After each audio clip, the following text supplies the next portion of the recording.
Hi, it's so nice that you're here to quickly get brainted with me.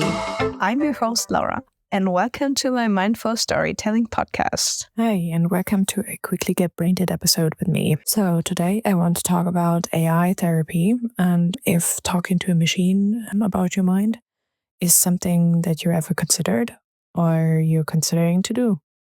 So let's begin. My first question would be, have you ever opened up to an AI and maybe late at night when you didn't want to bother a friend and the thoughts came up, wait, why does this actually help me feel better?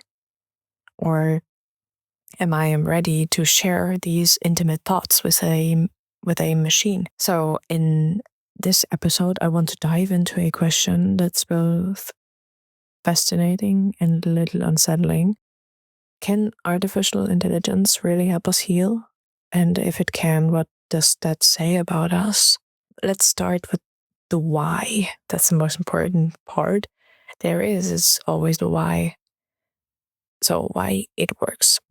Sometimes surprisingly well, especially when you talk to an AI, you're met with something you don't always get from humans.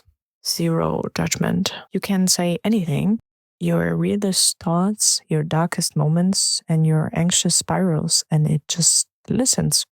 No eye rolls, no sighs, no awkward silence, especially no awkward staring the other person. I think that can feel incredibly freeing because it's like therapy without fear of being misunderstood. And you're also forced to put your emotions into words, and that alone can be healing sometimes. It's not for everybody that you want to write down or speak about your feelings. So writing or speaking can give structure to the chaos inside sometimes, but sometimes it just helps to talk about it. Some people even find that in an AI, it kind of becomes like a mirror. It reflects your thoughts back to you, helping you see patterns you didn't notice before in a very structured way, which sometimes is something that you usually seek out therapy if this is what you're lacking. And I think maybe the machine is almost like a little gentle friend who just keeps asking the right questions. But there is always a catch. AI isn't human. It doesn't feel what you feel. It can recognize patterns of emotion, sadness, confusion, shame, but it doesn't understand them like another human would. And that's very important because healing isn't just about the words.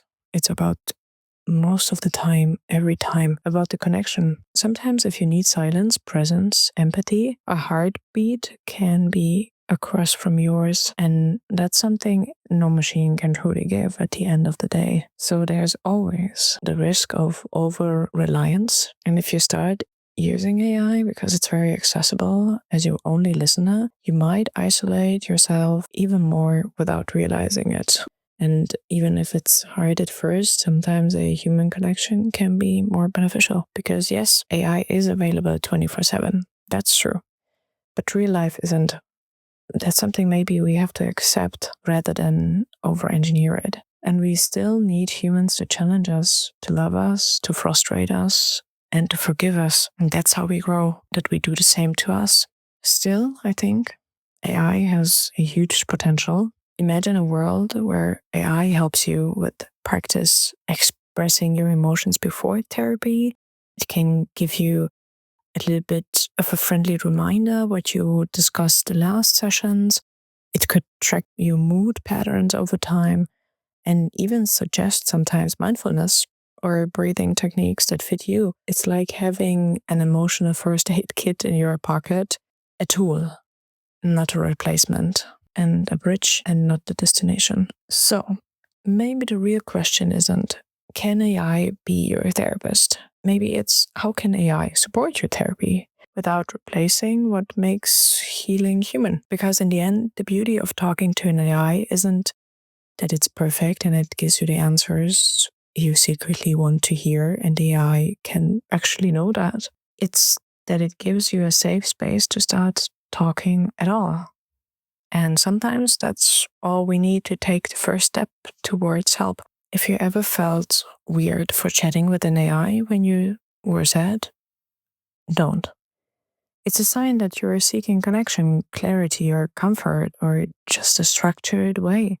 So that's human in a very ironic way. And maybe the real therapy is learning how to talk to yourself, even if the voice that helps you practice just happens to be made of code.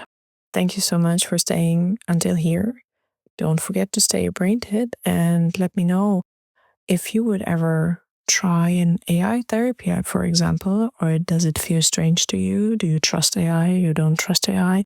I wish you a wonderful day. And remember, you don't have to face your thoughts alone. Bye.